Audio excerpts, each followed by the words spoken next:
Hey everyone, today I'm going to show you how to download and update to Windows 11. Without any further ado, let's get started. First, power on your system unit and wait for your computer to fully load up. Give it a moment to complete the startup process and reach your desktop. Once your PC is ready and you're at your main screen, open a new browser tab and navigate to google.com. In the search bar that appears, type in Windows 11 and hit enter to search. From the results that appear, look for and click on the first official Microsoft website, which should be titled Download Windows 11. This is the official Microsoft page where you can safely download the Windows 11 installation files. Now, before you jump straight into downloading, there's an important step you need to take. On this page, locate and click on the drop-down labeled Before you begin using Installation Assistance. This drop-down contains essential information and a guide on how to successfully install Windows 11 on your system.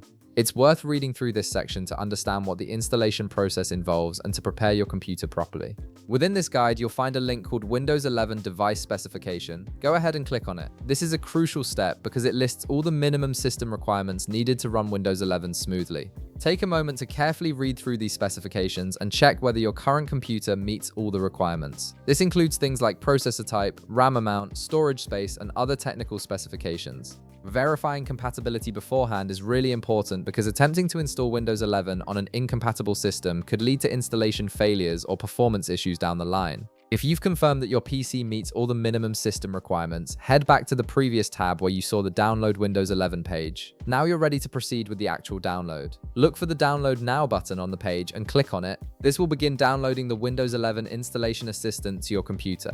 Once the download completes, the installation process will start automatically and your PC will begin updating to Windows 11. All you need to do at this point is wait patiently while the installation completes. Your computer may restart a few times during this process, which is completely normal. And that's it. You've successfully initiated the download and update process to Windows 11. If this video helped you out, be sure to leave a like, subscribe, and I'll see you in the next one.